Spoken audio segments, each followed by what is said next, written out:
sebegitukah penting kita jadi seorang yang teladan? Penting dalam kekristenan itu penting. Kenapa? Keteladanan itu penting karena apa? Kalau Anda dikenal dunia sebagai milik Kristus, maka Kristus mesti kelihatan di dalam hidupmu. Itu teladan.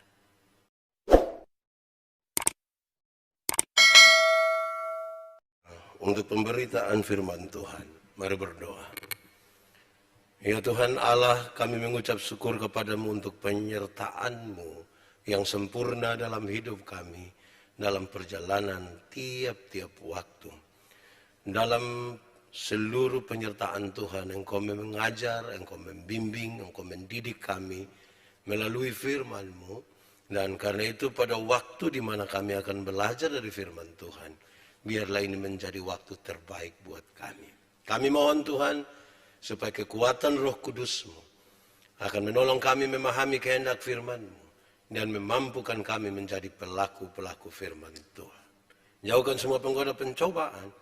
Biar dalam damai sejahtera-Mu kami belajar firman Tuhan. Kami rindu pada firman-Mu. Berfirmanlah bagi kami Tuhan. Di dalam nama Yesus, firman yang hidup itu kami berdoa. Amin. Bapak Ibu saudara-saudara yang dikasihi dalam Tuhan Yesus. Shalom. Salam sehat, salam damai sejahtera buat kita semua. Wahyu pasal 3 ayat 7 sampai ayat yang ke-13. Semoga saudara-saudara tetap dalam sukacita, biar seperti apapun keadaan kita. Saudara-saudara, Philadelphia. Philadelphia adalah kota yang paling muda dari 7 jemaat yang disebutkan di pasal 2 dan pasal 3 itu. Kota Philadelphia itu dibangun oleh para koloni di bawah pemerintahan Attalus. Kota ini dibangun sengaja untuk kepentingan menyebarkan budaya dan bahasa bagi orang-orang yang ada di Lydia dan Frigia. Budaya apa? Budaya Yunani yang ingin mereka sebarkan. Menurut arti namanya, ini menarik.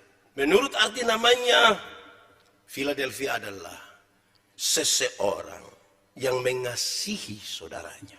Philadelphia artinya seseorang yang mengasihi saudaranya. Kalau dia bilang seseorang yang mengasihi saudaranya, kita bertanya, dan siapakah seseorang itu? Seseorang itu ialah Attalus. Dia mengasihi Eumenes, saudaranya. Saudara lihat ya, satu orang yang mengasihi saudaranya. Berdasarkan kasih atas saudara itu, kota di mana mereka ada disebut sebagai Philadelphia. Seseorang yang mengasihi saudaranya. Itu serius, sudah dilakukan, baru disebutkan. Seringkali kita ini hanya menyebut diri kita sebagai atau tempat kita atau rumah kita dengan sebutan yang indah-indah. Surga kecil, rumahku surga kecil. Padahal kita pi neraka. Sebut surga kecil. Kota kasih. Tapi tiap hari kita bakal lain. Kasih bagaimana? Saya bawa materi di mana-mana orang selalu bilang begini. Sudah hadir di tengah-tengah kita narasumber kita. Ada pepatah lama mengatakan kalau belum kenal maka tak sayang. Saya bilang jadi kalau kenal pasti sayang. Belum tentu. Karena teman-teman di Polda NTT kasih tahu 80% kasus-kasus yang ditangani oleh Polda NTT adalah kekerasan dalam rumah tangga. Kekerasan dalam rumah tangga itu suami pukul istri, istri lawan suami, orang tua pukul anak, anak lawan orang tua. Padahal dong baku kenal semua. Siapa di sini tidak kenal ibu istri? Kenal toh? Tapi kita yang bakal. Jadi jangan kita hanya mengharapkan tanpa melakukan sesuatu untuk kepentingan sebutan menjadi sama dengan keadaan. Saya berkhotbah tentang benih yang jatuh di beberapa tanah. Saya suka tanya orang, ada benih yang jatuh di pinggir jalan, ada yang di tanah berbatu-batu, ada di tanah yang penuh dengan semak duri, ada tanah yang baik. Mau jadi tanah yang mana? Dong bilang mau jadi tanah yang baik. Bagus. Pertanyaan kedua, sudah jadi tanah yang baik? Dong bilang belum. Pertanyaan ketiga, nanti kapan baru jadi tanah yang baik? Dong bilang ini hari. Saya bilang teh kemarin. Jadi kadang-kadang kita hanya ingin mengharapkan jadi sesuatu tanpa melakukan apa-apa. Saya kira sebuah pernyataan ringan ini menjadi baik buat kita. Seseorang yang mengasihi saudaranya, kota itu kemudian disebut Philadelphia. Mantap toh? Saudara-saudara, kita membaca teks tadi. Di awal dari itu pembacaan disebutkan Tuhan Yesus yang bangkit itu disebutkan dalam 3 sebutan yang luar biasa ini. 1, Tuhan Yesus itu disebut sebagai yang kudus. Dia disebut sebagai yang kudus. Kenapa dia disebut sebagai yang kudus? Ya karena dia Tuhan. Tuhan itu kudus. Dan karena itu dia disebut kudus. Karena dia Tuhan, dia kudus. Beberapa orang yang tidak percaya pada Tuhan Yesus, mereka bilang kepada kita, orang Kristen telah sesat. Orang Kristen ini sudah salah. Kenapa? Karena mereka bikin ini manusia jadi Tuhan. Manusia yang nama Yesus itu dijadikan Tuhan. Saya bilang kamu salah karena kami tidak pernah buat manusia jadi Tuhan. Yesus itu bukan manusia yang jadi Tuhan, tapi Tuhan yang menjadi manusia. Itu 2 hal yang beda. Tuhan yang karena kasihnya kepada kita manusia, dia merendahkan dirinya menjadi sama dengan manusia dalam segala sesuatu kecuali dosa. Supaya dia menanggung hukum dosa atas kita. Dia Tuhan yang menjadi manusia. Dia itu kudus. Supaya kemudian mereka yang mau datang kepadanya, mereka yang ingin tetap berdiri teguh di dalam Tuhan, yang mau datang kepadanya mesti datang dalam kekudusan. Maksud setiap orang yang berdiri teguh itu menjaga kekudusan. Sebab apa? Sebab yang kudus itu tidak dapat bersatu dengan yang tidak kudus. Tidak dapat. Yang terang itu tidak dapat bersatu dengan yang gelap. Dan karena itu dia yang kudus itu mesti dihampiri dalam kekudusan. Firman Tuhan berkata dengan sangat baik. Tanggalkanlah kasutmu. Sebab tempat di mana engkau berdiri itu kudus. Itu perlu dijaga. Kenapa saudara-saudara? Karena Tuhan itu kudus. Kedua, Tuhan Yesus yang bangkit itu disebut sebagai yang benar. Yang benar dalam Alkitab itu selalu berkaitan dengan 2 hal. Yang pertama, yang benar itu berkaitan dengan sebuah pernyataan yang membedakan antara mana benar dan mana salah. Ini yang benar, bukan itu, bukan itu. Bukan pernyataan untuk membedakan ini benar, ini salah. Pernyataan yang benar itu kayak tadi. Tuhan yang menjadi manusia, itu pernyataan yang benar. Yang salah adalah manusia yang kita jadikan Tuhan, itu salah. Pernyataan yang benar, Pentakosta, itu yang benar. Bukan Pantekosta. Itu salah. Pentakosta hari yang ke-50. Kalau Pantekosta apa? Waitune. Itu Pante. Jadi di dalam Alkitab setiap kali bicara tentang yang benar, dia membedakan ini pernyataan benar, ini pernyataan yang salah. Kedua, yang benar dalam Alkitab itu berkaitan dengan ini sejati. Bukan yang palsu.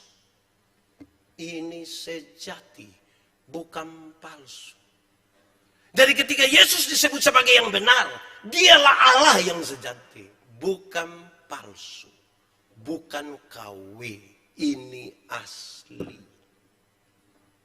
Yang benar itu asli, tidak palsu. Saudara lebih suka pakai yang palsu kok yang asli? Pakai asli. Saudara berani pakai yang palsu tuh muka merah. Pakai yang asli, semua menjadi mantap. Ketiga, Yesus disebut sebagai pemegang kunci Daud.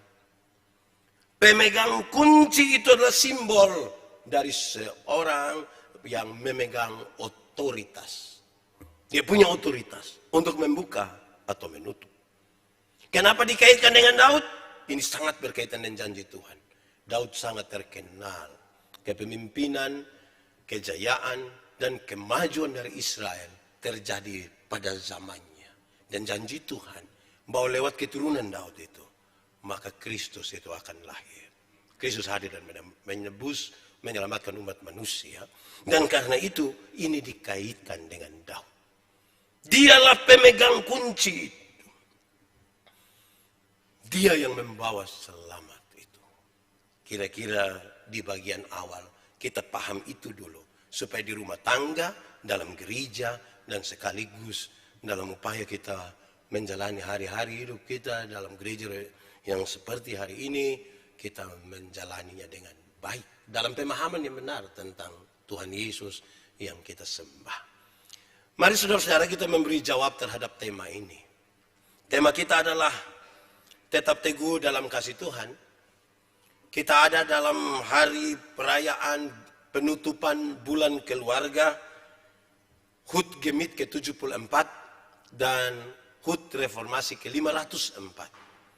Kalau kita bicara tentang bulan keluarga, HUT Gemit dan Reformasi, sebenarnya kita berbicara tentang 3 hal. Tentang keluarga, tentang gereja, dan tentang firman Tuhan. Kan Reformasi bicara tentang kembali ke Alkitab, kembali ke firman Tuhan.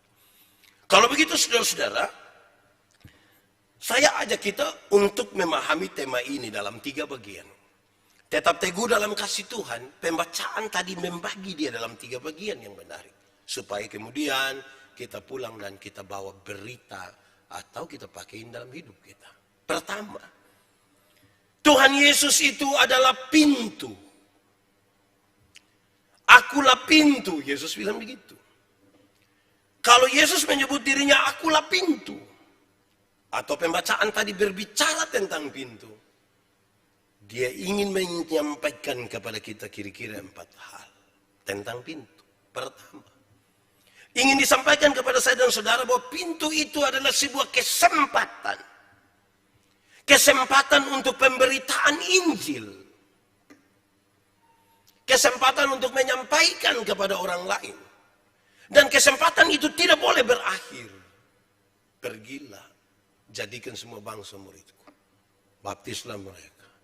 Ajarlah segala sesuatu yang telah kukatakan kepada. Berita ini sudah terbuka. Kesempatan ini sudah terbuka. Saya dan saudara mesti memberitakan Injil itu dengan baik. Kasih tahu. Ini harus jadi berita yang terus didengungkan di telinga kita. Saya ingin bilang kepada saudara pertanyaan ini. Saudara tidak usah jawab, saudara renungkan. Saudara cinta Yesus. Tidak usah jawab pertanyaan ini serius. Saudara cinta Yesus. Kenapa? Karena banyak orang main-main dengan cintanya kepada Yesus. Banyak orang tidak setuju. Kita pun anak-anak pun tidak terlalu kuat. Baru kenal ame satu laki-laki yang tidak cinta Yesus, tidak kenal Yesus, kita rasa dia sudah segalanya. Nanti nikah habis kok karena papoko baru dia datang kasih tahu bapak, mungkin ini saya salib. Bukan salib, lupu mau.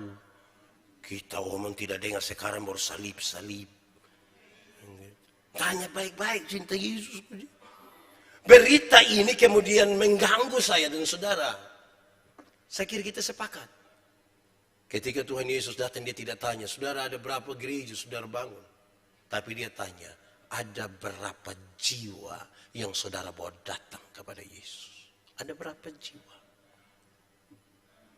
Dan itu harus menjadi berita yang terus-menerus disampaikan. Yesus Kristus Tuhan. Kita ada sampaikan di orang.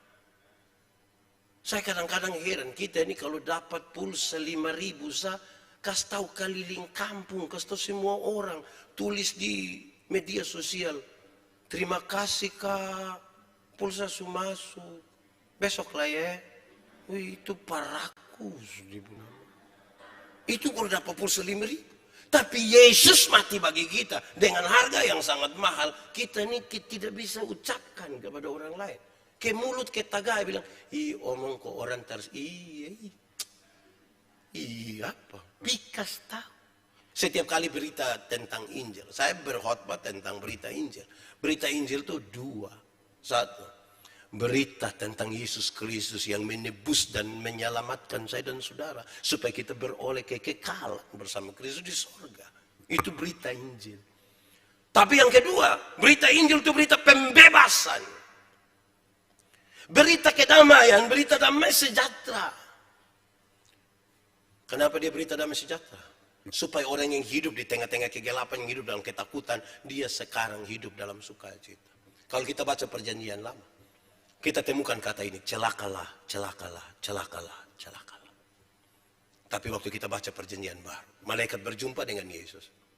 Yesus lahir, Yesus melayani, Yesus mati, Yesus bangkit, Yesus naik ke surga, Roh Kudus dicurahkan. Kita tidak temukan itu kata celakalah. Kita temukan satu kalimat pendek yang luar biasa. Jangan takut. Jangan takut. Jangan takut. Gereja dan kita semua bawa berita itu di tengah-tengah dunia. Jangan takut. Bukan pikir bakas takut orang. Masih banyak orang nih, bahkan atas nama pelayanan pikir bakas takut. Biasanya dia pun tempat bakas takut paling banyak tuh kalau pas mau Paskah. Itu dong pipet putar film neraka. Wih, itu kan ngiri tuh. Yang nonton semua, aduh bapak, aduh neraka. Wih. Don datang ke saya tidak pusing di neraka. Kenapa? Oh, saya masuk surga? Iya, minimal pendeta mesti tahu. Saya tidak tahu juga tidak apa-apa. Kenapa? Karena kalau saya masuk surga bukan karena ketakutan hukuman di neraka. Tapi kalau saya masuk surga karena Yesus itu mati ganti saya. Mati ganti saya. Ini bakas takut. Kita ini terlalu banyak bakas takut orang. Di keluarga-keluarga coba kita refleksi coba. Mama-mama dong ini kasih makan anak kecil ini makan susah sapar. Kadang kita taruh begini 1 sendok tuh 20 menit dia hanya kita bukan omong dia bapak bilang adik makan nanti adik kurus sering makan sudah. Ini bukan kita kasih tahu dia bapak kita kasih tahu dia makan teh om datang. Oh. Itu om juga datang. Oh.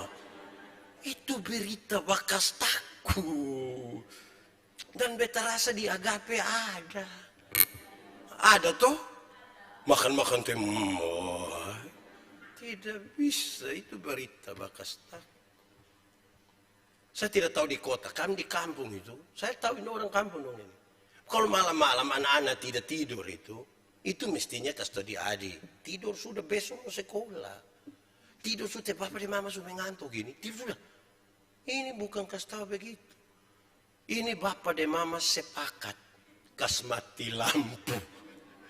Suka mati lampu le bapak keluar keluar terus garu dinding. Pas garu dinding begitu dia pun mama saya ngajak kaget. Om Adi Subobo. Ini keluarga tipu-tipu dia pulang.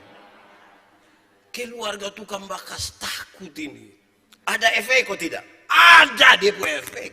Di mana efeknya? Corona ini kan semua 2 tahun toh. Susah tahun lebih corona. 1 tahun lebih belum 2. Corona ini 1 tahun lebih. Orang tua dong tuh kan paling banyak di rumah. Dorang telepon. Kita anak-anak dong telepon. Anak, yo. Datang jemput bapak mama kau bawa keliling-keliling kota sedikit. Kau kita lihat ini kota sedikit dulu. Ini kita stres di rumah terus. Ini menonton TV terus. Datang jemput dulu. Anak don jawab bilang. Woi, tua-tua diam di rumah teh. Corona ada jalan-jalan. Kita bikin takutin orang tua dong. Ini orang tua dong datang curhat di saya Pak Pendeta bayangkan. Ini anak-anak dong kita telepon dong kas takut kita. Terus saya bilang, ingat baik-baik. Jangan sampai itu hari kas takut dorang. Karena itu hari dong kecil kita kas takut dorang. Sekarang dong sudah besar. Kan kita tambah kecil. Dong kas takut kembali kita. Apa yang saudara ingin orang tidak perbuat kepadamu, jangan coba-coba perbuat itu kepada orang lain.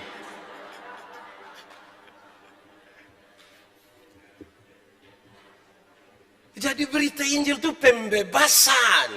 Gereja hadir bawa pembebasan. Yang bikin takut.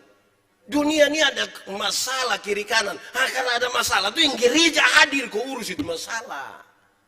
Sesuai dengan apa yang Tuhan mau melalui pintu itu. Tidak boleh ada pintu lain. Kedua saudara, pintu itu dibuka di hadapan jemaat. Pintu itu dibuka di hadapan jemaat. Kau kasih tahu jemaat kalau mau masuk lewat itu pintu. Itu berkaitan dengan jalan itu. Mau pergi mana lewat itu pintu. Jangan buka pintu lain. Jangan buka jendela. Pintu.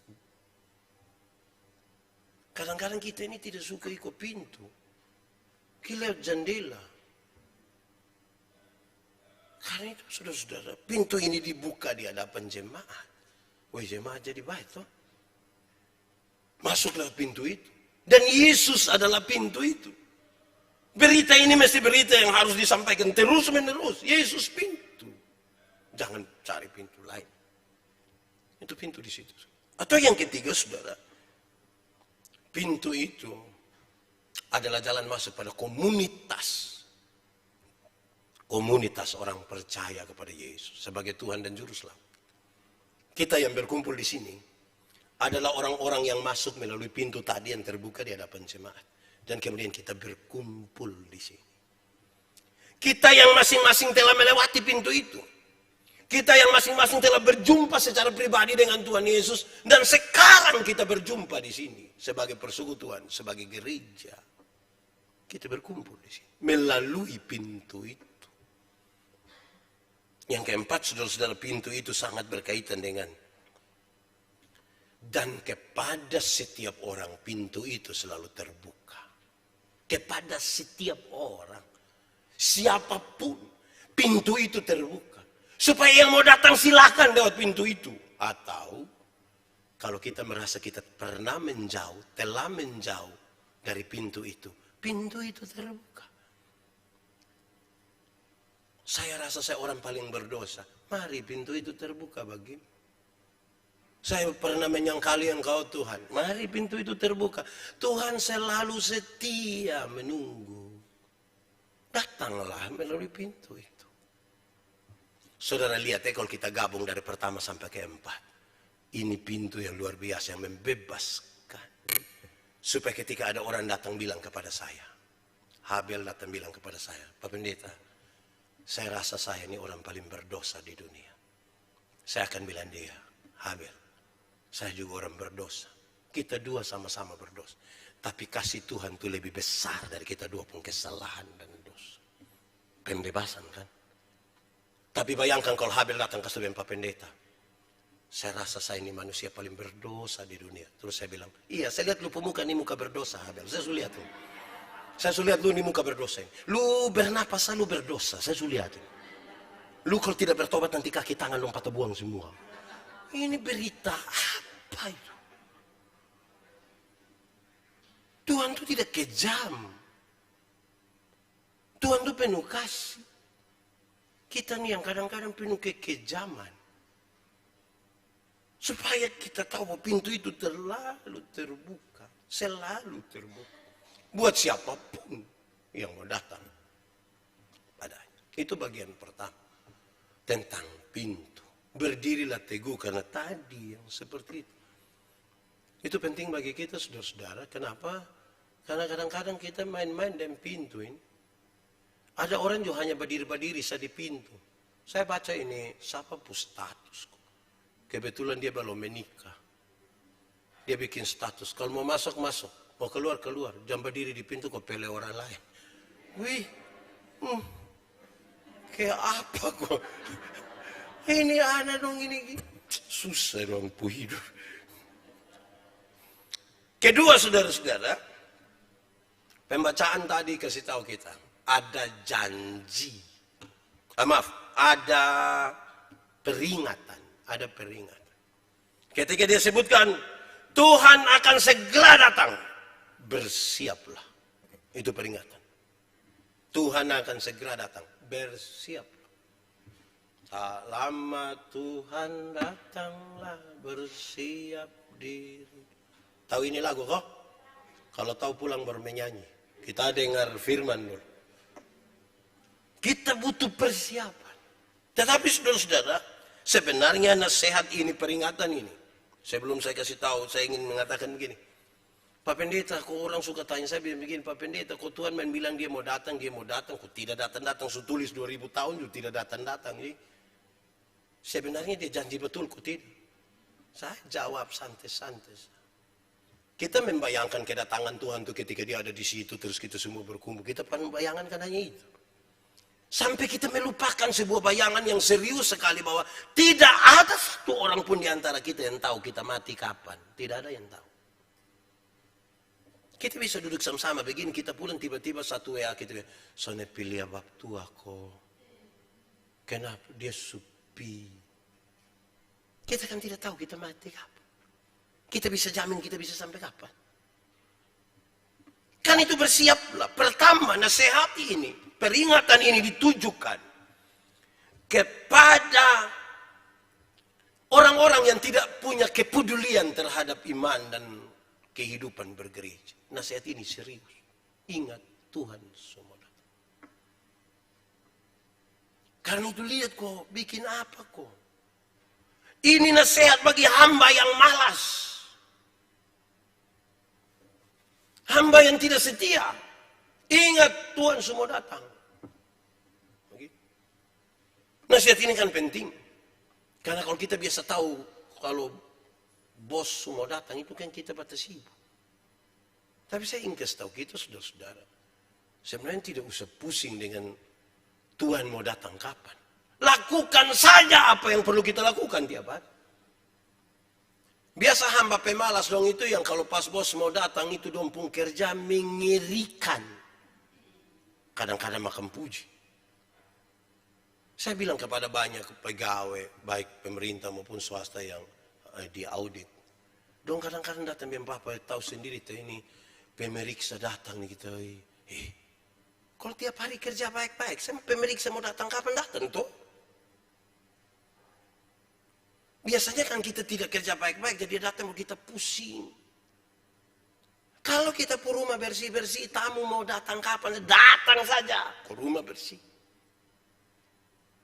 Biasanya kalau rumah tidak bersih, tidak tahu sapu itu yang pas tamu datang kok sudah muka, aduh sabar, aduh sabar. Terus dia mulai kesal, tahu sendiri anak-anak kicik dong, aduh in anak dong sui. Itu saya semua tanya, in anak kok dia pun bapak, kok dia pun mama. Ya. Nah, itu penting. Kalau kita siapkan tidak ada masalah. Biasa yang bermasalah itu kalau Tuhan datang. Dan kita tidak siap. Kita merindukan Tuhan datang kok. Nah, kita kadang-kadang suka pleset. Pak Pendeta, bukankah kalau Tuhan datang itu kita selesai kok. Biar Tuhan jangan datang dulu. Kenapa? Anak-anak dong masih kecil ini. Belum lagi pun bapak model begitu lagi. Kita ini kadang-kadang pusing. Untuk hal-hal yang sebenarnya tidak perlu. Kita memikirkan sesuatu di depan padahal kita hidup di hari ini. Ibu-ibu tuh kadang-kadang bilang saya, Pak Pendeta ini kalau nanti saya sudah tidak ada. Mama masih ada ini. Nanti mama sudah mati, itu mama sudah tidak tahu lagi. Darah dan daging tidak dapat tempat dalam kerajaan sorga. Jadi perhatikan yang sekarang. Nanti mama sudah mati, bab tua mau kembali pi mantan. Atau bab tua mau pi dan tetang, itu kan lain. Mama sudah tidak tahu lagi. Apakah nanti dia pun istri itu datang lihat kita pun anak dan dia bilang, lu lupa mama. Itu kita tidak tahu lagi. So, selesai. Gitu. Ini serius saudara. Ini bagi mereka yang tidak peduli. Banyak hamba, kisah tentang hamba itu. Saya suka bilang begini. Kadang-kadang yang pembantu dong itu. Kalau tuan keluar, tuan nyonya rumah keluar. Kalau yang pemalas dong bilang. Itu dia kopi babai, dia duduk di muka itu headset, telepon semua. Kadang-kadang waktu dong belum keluar dia gelisah, dia jalan pidatang-pidatang, baru dia bilang, sabar dong belum keluar. Jangan kasih tunjuk muka, lupa muka begitulah. Jangan kasih tunjuk. Itu bab tua dong keluar itu. Nanti baru jalan 1 jam, dia sengaja telepon tanya. Minta maaf teh, ada yang datang tanya, Pak de ibu pulang kapan? Padahal dia yang tanya. Dia yang tanya, Pak de ibu pulang kapan? Kan dia mau mengatur program. Dia juga program ngeri. Sepertinya dia subelikas habis itu rumah itu. Beta paling banyak nonton begini di Indosiar.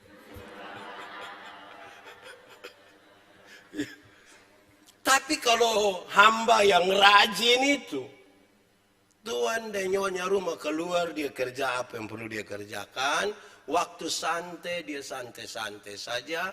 Tuhan dan nyonya rumah datang bel di pintu. Pip, pip, pip. Dia jalan santai-santai, pi buka. Kan dia kerja, bye-bye.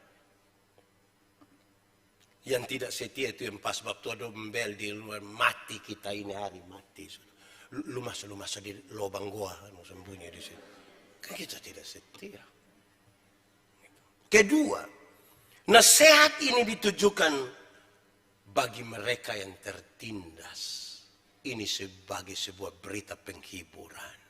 Tuhan segera datang. Kamu jangan takut. Tetap berdiri di situ. Karena Tuhan segera datang. Saya kira kita pun tema benar. Kuatkanlah dan teguhkanlah hatimu. Jangan kecut dan tawar hati. Bukankah telah kuperintahkan kepadamu. Tuhan menyertai engkau kemanapun engkau pergi. Jangan takut. Ada masalah memang. Jangan takut. Kita sakit. Kita putus asa. Kita gelisah. Ekonomi ada punya masalah. Segala macam. Tapi jangan takut. Ada Tuhan. Ini seperti anak-anak yang menanti orang tua. Dia mau di pembapa datang. Dan itu hal yang luar biasa itu dalam perjalanan hidup beriman. Kita tidak bergereja dengan sia-sia. Saya percaya satu hal. Kuatkanlah, teguhkan hatimu. Giatlah selalu dalam pekerjaan Tuhan. Sebab dalam persekutuan dengan Tuhan Allah jeripayamu tidak sia-sia. Kita tidak lagi sementara mengerjakan sesuatu yang sia-sia.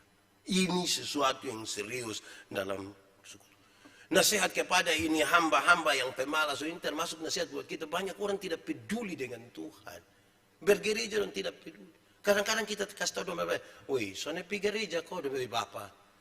Tahu sendiri corona nih, kita tidak tahu barang kita tidak pilihan nih Bapak. Woi, tahu kita mesti jaga-jaga toh Pak, pakai hikmah toh. Gereja dia tidak datang, pesta dia duluan. Nah, ini sukar mana? Memangnya corona datang di gereja, di pesta corona tidak ada. Saudara-saudara, saya kira ini penting. Bagi mereka yang tertekan, yang gelisah, ada penghiburan di situ. Ini sekaligus mau kasih ingat kita. Dengan Tuhan itu bukan berarti jalan aman. Tetap ada gelombang, tetap ada masalah. Banyak kali orang percaya pada Tuhan itu dia menginginkan kebebasan. Dia menginginkan aman-aman. Dia bahkan berharap begitu rupa kalau percaya pada Tuhan itu masalah tidak ada. Sakit penyakit tidak ada. Bila perlu kalau pas dia sakit kepala dia tinggal tunjuk begini terus dia bilang dalam nama Yesus sembuh. Dia membayangkan kayak begitu-begitu. Kayak apa kok? Mesti setiap. Nah, ketiga saudara-saudara. Kalau pertama itu Yesus menyebut pintu. Ada peringatan. Tapi yang ketiga, ada janji.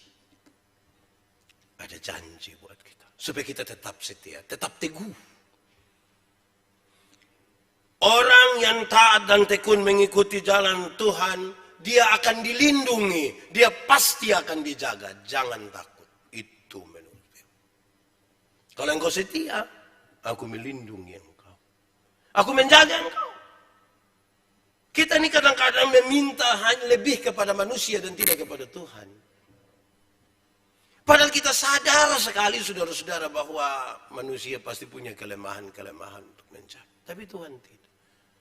Kita butuh sesuatu yang lebih dari sekedar manusia dan itu Tuhan. Saya ingat saudara-saudara dulu 2002 sampai 2004 saya melayani di Alor. Itu pintu rumah, pintu kamar saya tidak pernah kunci. Siapa mau masuk-masuk? Kok dalam hati masuk juga apa-apa. Lampu tioek ada 2 di situ. Sepulemari 1, tinggi kira-kira 1 meter, 2 pintu. Tidak ada kunci. Pakai bambu. Kalau saya datang di Kupang 3 hari, pulang, itu bukan pakaian kosong. So tambah fufu dengan tokek 1 ekor. Siapa yang berani ambil? 2002, 2004. 2004 saya pindah ke Sabu Barat. Tapi Sabu Barat itu pintu luar tidak kunci. Tapi pintu kamar mulai kunci. Saya mulai kunci pintu. Kenapa? Mungkin sudah ada barang sedikit. Mulai kunci. Tahun 2009 pindah ke Amnuban Timur. Itu bukan pintu kamar saya yang kunci. Semua pintu kunci. Bapak kenapa kunci semua? Tahu sendiri manusia sekarang. Potoson tahu dong hati teh. Kadang-kadang itu kejahatan timbul bukan karena ada niat pelaku. Tapi juga karena ada kesempatan. Kita mulai kunci semua. 2012 pindah Kupang. Itu bukan saja semua pintu kunci, tambah security jaga. Wih, saya rasa saya sulebe ini. Saya tidak mengatakan begitu supaya saudara pulang tidak usah kunci toko dorang. Saya tidak bermaksud begitu. Saya ingin kasih tahu kita bahwa ada kekhawatiran di dalam kita. Terus kita butuh keamanan, kenyamanan. Dan kalau kita bersandar itu hanya kepada manusia, kita bermasalah. Kita dilindungi oleh Tuhan. Ada orang itu yang dia jalan kita kira dia juru kunci. Kunci semua. Sini kunci 1, sini kunci 1, sini kunci 1. Tidak apa-apa. Tapi saya mau kasih tahu tentang kita punya kegelisahan. Jangan sampai kita menaruh harap kepada manusia. Tuhan melindungi kita lebih. Paling-paling saudara, barang-barang material yang ada pada kita. Materi yang ada pada kita. Itu kan kita tidak mungkin membawa dia kekal kan. Tapi Tuhan menjaga kita dalam kekekalan. Baik di sini maupun nanti di surga. Kedua saudara-saudara. Orang yang setia akan menjadi soko guru. Dia akan menjadi pilar. Dia akan menjadi pemimpin dalam jemaat. Atau dalam kata lain. Dia akan menjadi contoh. Dia akan menjadi teladan. Bapak jadi teladan. Mama jadi teladan. Anak-anak jadi teladan. Pendeta jadi teladan. Majelis semua, pelayan semua jadi teladan. Kan baik kan? Pak Pendeta, sebegitukah penting kita jadi seorang yang teladan? Penting dalam kekristenan itu penting. Kenapa? Keteladanan itu penting karena apa? Kalau Anda dikenal dunia sebagai milik Kristus, maka Kristus mesti kelihatan di dalam hidupmu. Itu teladan. Nasihat Rasul Paulus kepada Timotius kan di situ. Timotius mau diutus kok jadi uskup, tapi terlalu muda di Efesus. Dia kasih tahu, banyak orang tua pasti tidak bisa terima lu. Nanti dong rasa terlalu muda segala macam lah. Tapi dia nasihat, engkau harus jadi teladan. Teladan dalam kata-kata. Teladan dalam tindakan. Teladan dalam kasih. Teladan dalam kesetiaan. Teladan dalam kesucian. Ini bertingkat-tingkat. Teladan dalam kasih. Batu uji untuk kasih dalam kata-kata. Batu uji untuk kata-kata itu tindakan. Kata-kata mungkin bagus, tindakan sama dengan kata-kata, belum tentu.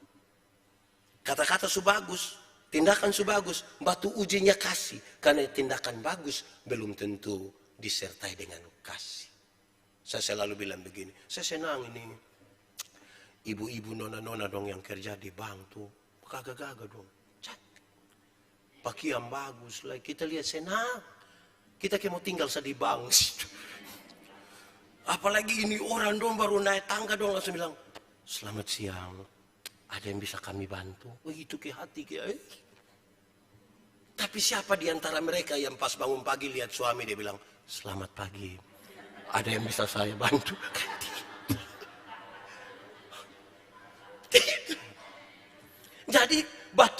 Inti dari tindakan adalah kasih. Ada isi kasih di situ kok tidak? Kasih suada lagi dia tambah satu. Batu ujinya adalah kesetiaan.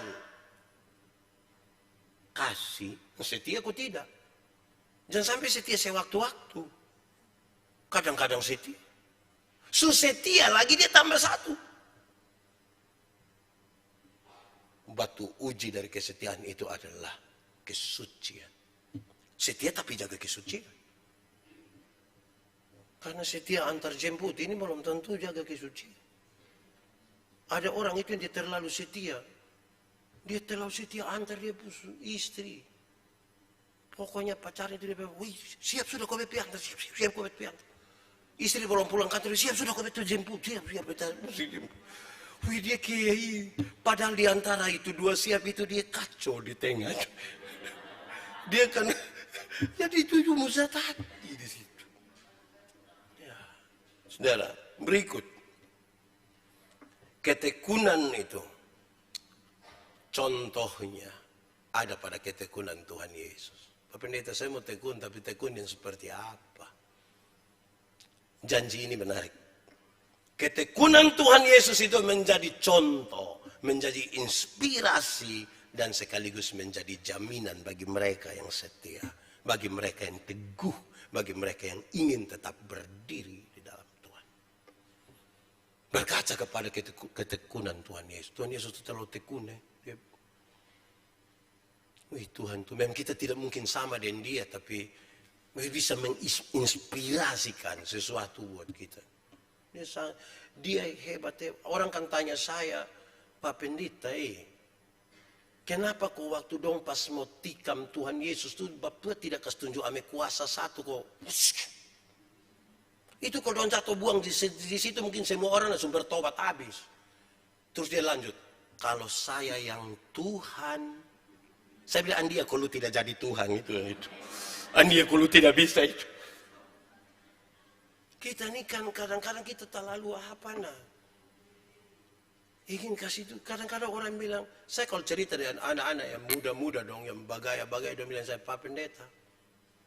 Pokoknya kalau pisah sampai apa tuh tanya saya. Tanya apa? Memangnya saya mau tanya jalan Timur Raya di mana? Itu kan orang mau kesetunjuk di bungkir aja. Lu tidak tahu lu bicara dengan siapa? Tidak tahu. Ini siapa? Nggak kenal dong. Itu. Jadi saudara-saudara, Tuhan Yesus menginspirasikan. Berikut. Pembacaan tadi kasih tahu sebagai jaminan. Orang yang percaya kepada Tuhan, yang setia, orang Kristen itu, dia tidak akan keluar dari bait Allah. Tidak akan keluar. Kenapa? Dia aman di situ. Tempat yang membuat kita aman, nyaman, tuh kita tidak mungkin keluar dari situ. Oktober begini panas toh. Waktu kita di dalam kamar, kok ada sejuk-sejuk, bye-bye, ada AC, duduk-duduk, terus ada yang duduk-duduk di AC sini. Lebih baik keluar, kok jumur panas di luar. Suhu hanya 38 begini pas. Ada yang berani keluar. Kalau saudara tidak suka keluar, kita minta tolong Om Simon kasih mati AC dong sah. Kalau kita nyaman di mana kita tidak mau keluar. Tapi yang kedua berkaitan dengan itu, mereka tidak akan keluar. Kenapa? Karena mereka punya kemapanan karakter moral. Kemapanan karakter moral. Dalam bahasa saya ingin menyebutkan, dia punya kedewasaan spiritual. Kedewasaan spiritual itu mengikat dia tetap di situ. Dia tidak boleh bergerak di situ. Dia tetap ada di situ. Saya cukup mapan. Saya cukup aman di sini. Dia tidak pindah. Dia tidak mau keluar dari persekutuan. Dia rasa rugi sekali. Dia rasa. Berikut saudara-saudara. Nama Tuhan akan dipermuliakan. Di mana dia ada nama Tuhan dipermuliakan. Kan tadi dia jadi contoh, dia jadi teladan. Dia hadir itu untuk kemuliaan Tuhan. Tuhan dipermuliakan. Tidak menjadi pencemooh. Bukan karena dia nama Tuhan dicemooh, tapi justru dipermuliakan. Tuhan permuliakan. Itu yang luar biasa tuh. Kalau ada kita Tuhan dipermuliakan tuh baik. Kita masih bergumul yang itu semua, tapi itu baik bagi kita. Kadang-kadang orang omong kita bilang, kamu nih pergi gereja, masa. Lebih saya, biar saya tidak pergi gereja, oh iya, lebih mana? Siapa yang tim penilai? Datang gereja tuh baik.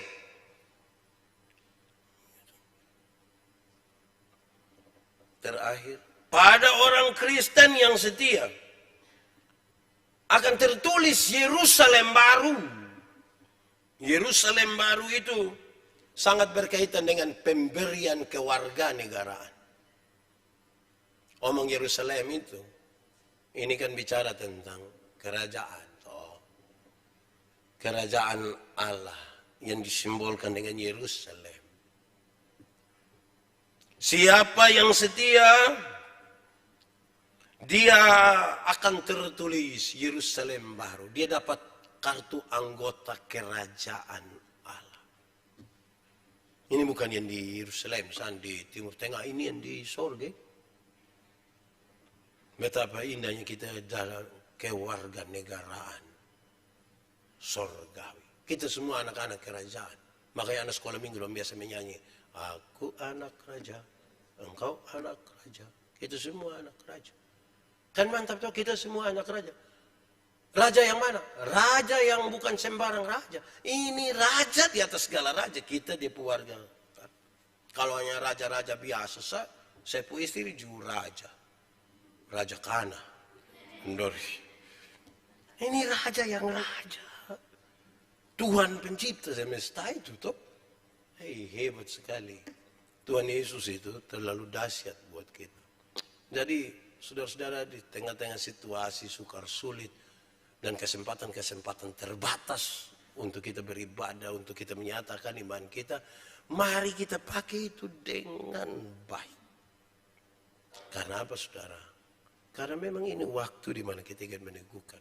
Rumah tangga mesti rumah tangga yang baik. Persekutuan bergereja harus persekutuan gereja yang baik. Alkitab itu harus menjadi dasar baik bagi kita. Kenapa? Kan hari ini kita merayakan itu semua. Dan bukan saja perayaan biasa, tapi tiap-tiap hari kita hidup di situ. Hidup di tengah-tengah keluarga. Kita hidup sebagai anggota jemaat. Dan kita hidup berusaha untuk mau melakukan apa yang tertulis dalam firman Tuhan. Tuhan memberkati kita. Mari kita berdoa. Ya Tuhan Allah, kami mengucap syukur kepadamu untuk firman Tuhan hari ini. Menolong kami memahami sesuatu yang luar biasa. Untuk kami tahu bahwa kami pewaris kerajaan Allah. Kami minta supaya apa yang menjadi pesan-pesan firman Tuhan itu terpatri dalam hidup kami. Bertumbuh dan berbuah. Terpujilah nama Tuhan. Di dalam nama Yesus kami berdoa. Amin.